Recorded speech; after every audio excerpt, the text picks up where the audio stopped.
Hello and welcome. Very good afternoon. You're watching Mirror Now. I'm Afrida Rahman Ali. We've been bringing you live updates from Ayodhya after that historic moment of the inauguration of the Ram Temple with the foundation laying ceremony taking place in Ayodhya. It's a historic day indeed. Prime Minister Modi laid the first stone of the Ram Temple. He performed the traditional Bhumi Puja just a short while back and offered prayers to the Ram Lalla before heading for the Bhumi Puja. UP Chief Minister Yogi Adityanath, RSS Chief Mohan Bhagwat, UP Governor Anandiben Patel and also RSS Chief, like I said, Mohan Bhagwat, along with senior BJP leader Uma Bharti, were among those who attended this particular event.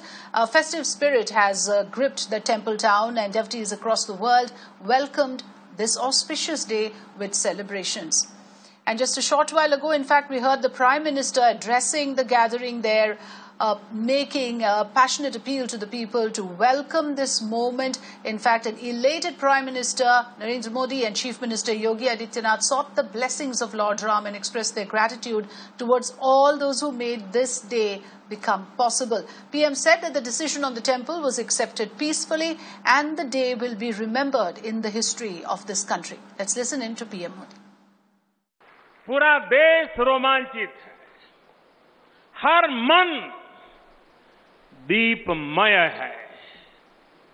आज पूरा भारत भावुक है। सदियों का इंतजार आज समाप्त हो रहा है।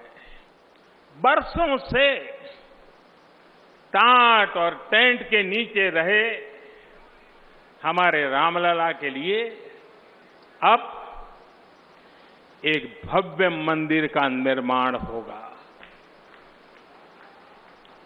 टूटना और फिर उठ खड़ा होना सदियों से चल रहे इस व्यतिक्रम से राम जन्मभूमि आज मुक्त हुई है।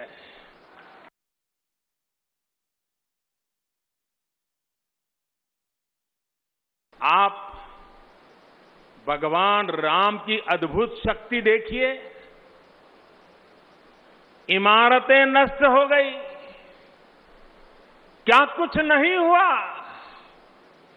अस्तित्व मिटाने का हर कोई प्रयास हुआ, बहुत हुआ, लेकिन राम आज भी हमारे मन में बसे हैं।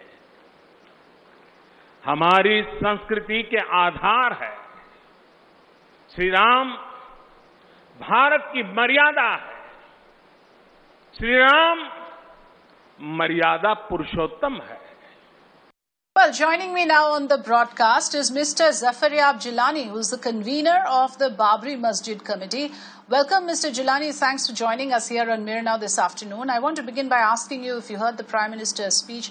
There is a very strong pitch for inclusion as well, and we've also seen that whether it is inviting the litigants, Mr. Ansari, or inviting the chief of the Sunni Waqf Board, an attempt is being made to make this some sort of an inclusive event as well, and the Prime Minister has also underlined that, saying there is no agenda for any kind of discrimination. Where do you stand on this, and do you see this as a peaceful resolution of the long and bitter acrimony that existed between two communities?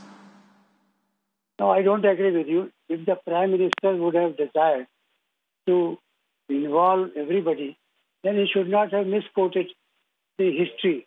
He has wrongly said that people were waiting for centuries, whereas the Supreme Court has categorically held in its judgment dated 9/11/2019 that there was no temple for at least 400 years, that is from 12th to 16th century, and no temple was for construction of Babri Masjid.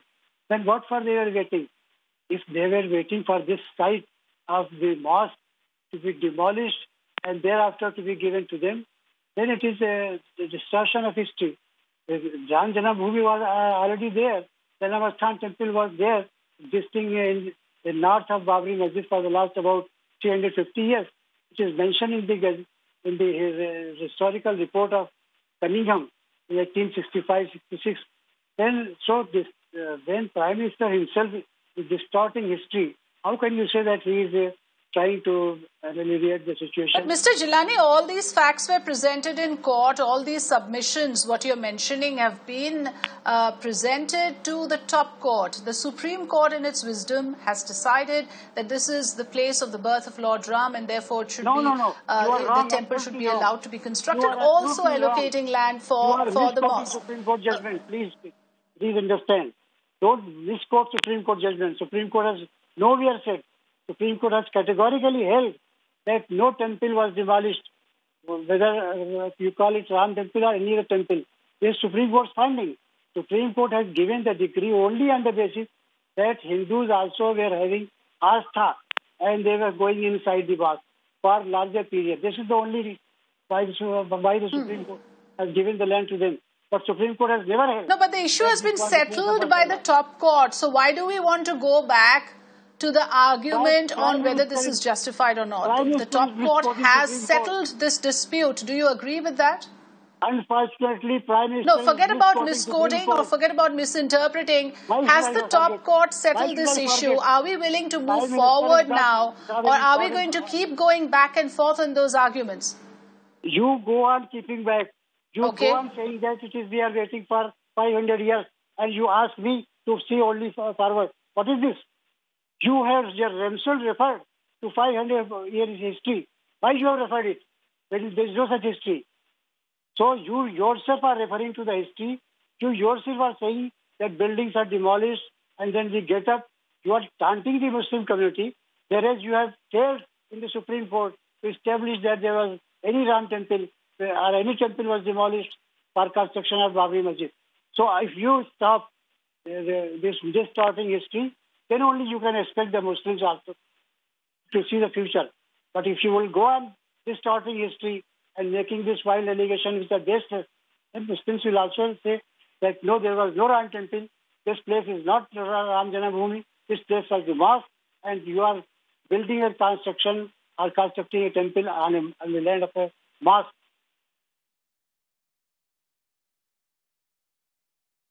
All right, but going forward, Mr. Jilani, the point is that, we are a young country today. If you look at the census data, you will find that 49% of Indians today are below 21 years of age. So it's time for us to move ahead and move out of the Mandir Masjid politics. It just doesn't matter to the young generation, to the teenagers who will be eligible to vote by the time the next general election comes in. These issues will completely lose relevance. Do you agree with that much? Do you agree that the time for masjid committees and mandir committees perhaps is over because the new India has a larger agenda, a bigger agenda, a more progressive agenda now? Then you will have to say that there was no occasion for the Prime Minister or for the Chief Minister to make it an official function. You must have the courage to say so. If you don't criticize the government, then you can't ask us to see for the future and don't talk of the present and past. We will definitely see, and we would like to see the India marching forward. But Prime Minister is stopping it. He is referring to the old days. He is referring to such things which have never taken place. So you must not only expect this kind of approach from Muslims, but you should also criticize the Prime Minister and the Chief Minister for making such a function as an official function, whereas under the Constitution of India, it is a secular country. He is the Prime Minister of all the people, not only of Hindus. Today he has behaved like a Prime Minister of Hindus only. Right. All right, I respect your opinion on whether the function should have been held in this scale, whether the Prime Minister should have attended or officialized this matter in this way. But fact remains that this is a issue that has been settled in court. On what basis? You have your different opinions on that. Let's respect that as well. We'll leave it at that for now. Mr. Zafar Jilani, thanks for joining us on Mir Now.